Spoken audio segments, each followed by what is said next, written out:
Okay, last week we had to do a little bit of repair work on my deck. This, of course, was built a year, 9 months ago, and over time, after about a year and a half, the center support apparently started giving way from that post, that 4x4, that 4x4 down there.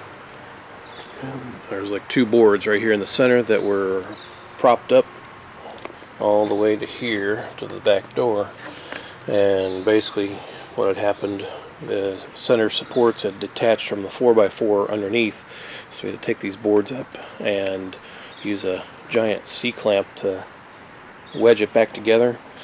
And I'll show you what else. When this deck was built, it should have had more support. That 4x4 there and this 4x4 here were not put in the ground and encased in concrete, and yeah, needless to say, it's caused issues because of that. I'll show you here. Alright, basically what we did here, we had to put a block in a 4x4 support, had to jack it up because it had actually settled a little bit. When you're going greater than 8 foot, you need to have greater than 8 foot spans. You need to have these supports in the concrete. That's what I'm discovering, that being that it's greater than 8 foot, it's been starting to settle. And this is only temporary because we're going to have to get back in here and dig a hole and put concrete in a 4x4 and do it right, because eventually this block is going to sink in the mud. And I'll show you the other. Yeah, and there's the other one there. This one, it settled a good bit. This is almost 16-foot span, and there's nothing in the concrete here. I mean, basically it's attached to the house, which, I mean, so far that's doing good.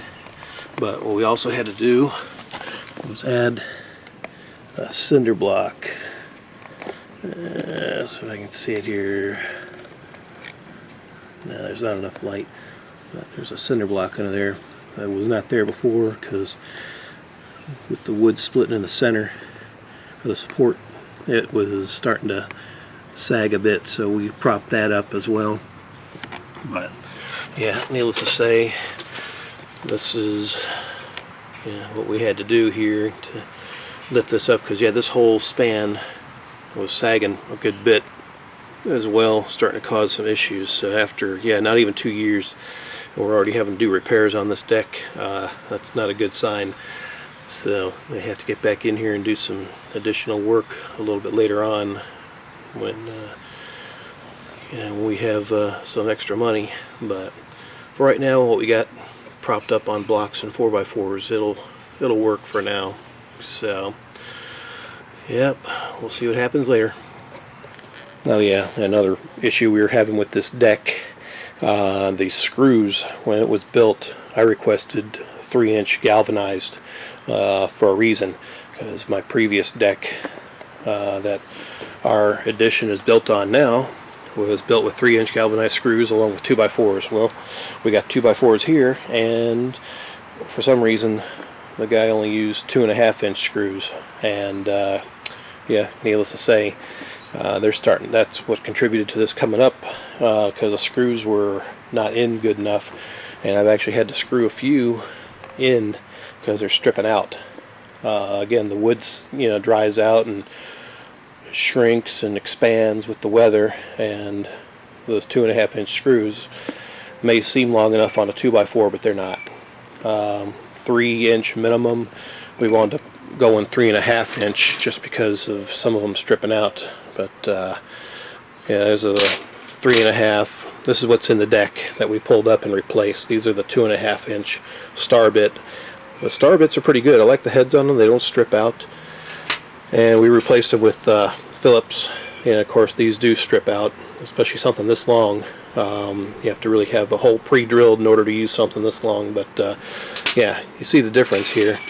Use 3.5-inch compared to 2.5-inch. There's a reason that I requested the extra length, just so it holds these boards in place. So Yeah, now I got a whole bucket full of screws that we just yanked out that we're not reusing, and I've got a bunch of extra 3.5 inch that I'll use for future use for any more screws that back out or strip out. Yep, just a little side note there.